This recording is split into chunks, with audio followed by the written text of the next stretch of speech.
So here we are with the third video on the Taylor series and a couple more examples.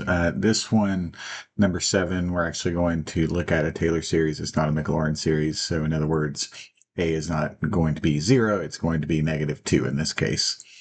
And then we're going to look at a way to use these series to evaluate integrals in the next two examples.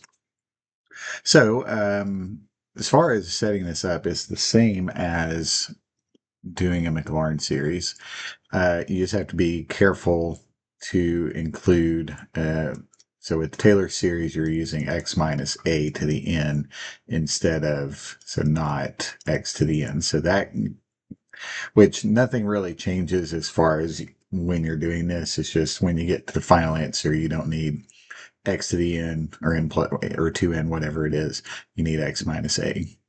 So in this case, x plus 2. So we have f of x is 8 over x. Let's find our derivatives. So we have -8 over x squared for the first derivative. Second derivative will be 16 over x cubed. Third derivative will be -48 over x to the fourth. And that probably is enough. So then let's evaluate at -2. So f of -2 will be -4. F prime of -2 will be -2. F double prime of -2 is also -2. And then the third derivative at -2 is going to be -3. So then let's write out our terms. So 8 over x is going to be f of -2, which is -4, minus f prime of -2. So minus 2x over 2 factorial. Not x plus 2. See, easy to do that. Now, the good news is if you do that, where you write the terms with x and x squared and x cubed, nothing changes. You just need to, at the end, don't write x, you write x plus 2. So nothing changes as far as the calculating and as far as evaluating and figuring out what the series is. So if you do that, it is not a big deal. So next term we have -2x plus 2 squared over 2. Actually, this one, that's not there. That's a 1 factorial, which is just 1. Minus 3x plus 2 cubed over 3 factorial. And then clearly all the terms are going to be negative. So there we go. Now let's simplify these fractions and see what we have. So we have 2x plus 2 times x plus 2. This will be just a 1, so minus x plus 2 squared. 3 over 3 factorial will be 1/2, x plus 2 cubed, and so on. And so now, if we look at the coefficients, it looks like that we are dividing by 2. So 4, 2, 1, 1/2. Next one I would imagine would be 1/4.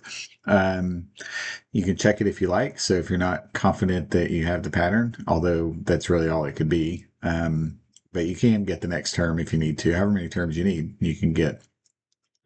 So let's factor out a -4.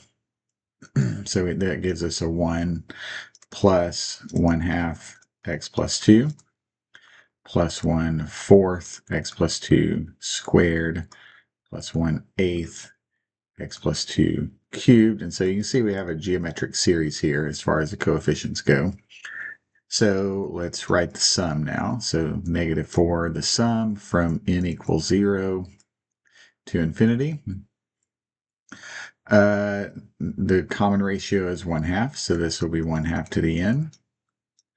And then x plus 2, we have x plus 2 to the 0, x plus 2 to the first, second, third. So this will just be x plus 2 to the n.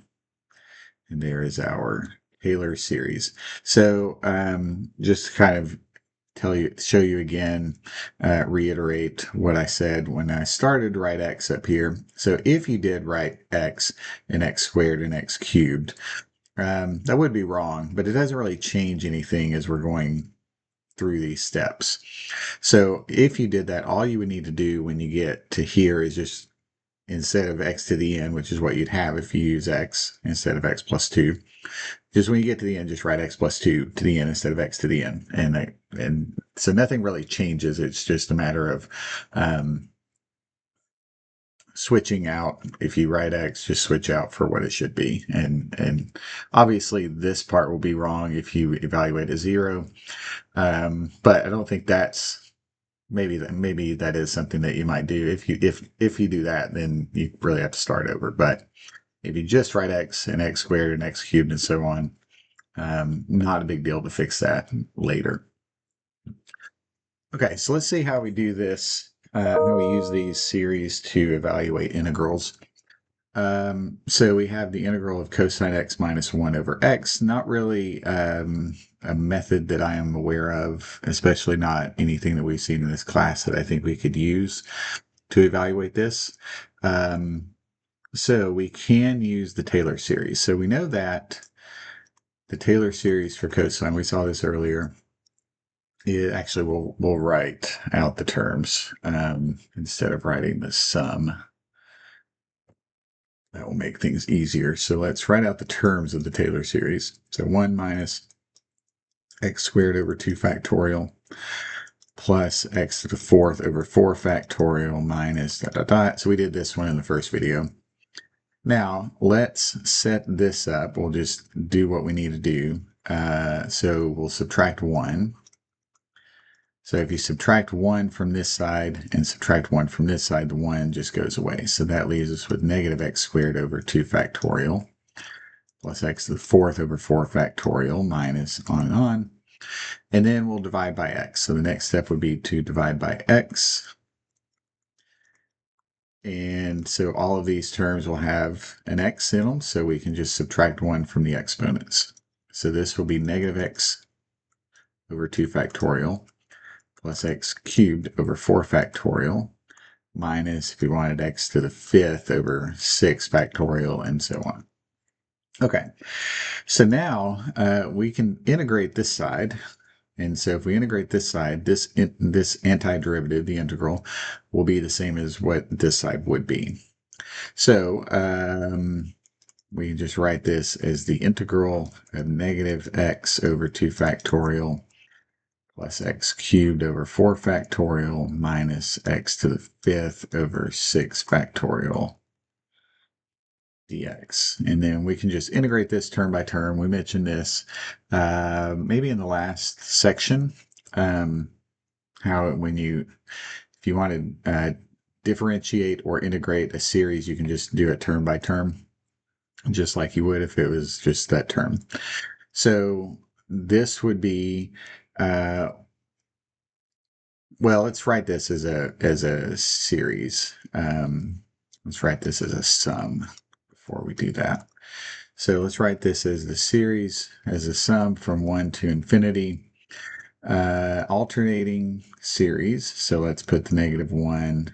This will just be negative 1 to the n. X to the 2n minus 1. So when you have the odd exponents like that, depending on where you're starting, it's either probably going to be 2n plus 1 or 2n minus 1. If we wanted to start at 0, we could put 2n plus 1. So it doesn't really matter. You could start at 0 or 1. Then we have the even factorial. So this will be 2n factorial dx. So now let's integrate this. And so we still have the sum from n equals 1 to infinity. Add 1 to the exponent and then divide by the new exponent. So x to the 2n, and then we're going to divide by 2n. And we still have the 2n factorial there. And there is our answer. So you can't really simplify 2n times 2n factorial. That's fine leaving it like that. But, so what are the steps? Start with the part that you know the Taylor series for. 1 doesn't have a Taylor series representation. X does not. So polynomials do not have Taylor series representations. It's non-polynomial functions that do. So once you get the Taylor series representation for part that you can, then just algebraically add in the other parts and adjust the Taylor series as you need to. Then write this new Taylor series in summation notation, and then you can integrate. And it should be easy at that point. All right, so now this one, a little bit tricky maybe. So you could probably find, and you can look up the Taylor series for arctangent. It's not hard to find. But if you see an arctangent integral like this on the test, or you're asked to find the Taylor series for an arctangent function, you will need to know it. You'll need to memorize it or be able to figure it out. So let's figure out what Taylor series for arctangent of x is. So you could start with finding the derivatives, but you will find that it gets a little bit tedious as you go. So the first derivative would be 1 over 1 plus x squared. The second derivative would be negative 2x over 1 plus x squared squared. And then after that, you got to use the quotient rule, and it gets a little bit tricky to find the derivatives after that. But you could do it. There's another way to do it. So we do know that 1 plus 1 over 1 plus x, I should say, is 1 minus x plus x squared minus x cubed, on and on and on. And we could write this as the sum from n equals 0 to infinity, negative 1 to the n, x to the n. Now, if we write 1 over 1 plus x squared, all we need to do is put x squareds in for this. So this would be 1 minus x squared plus x to the fourth minus x to the sixth.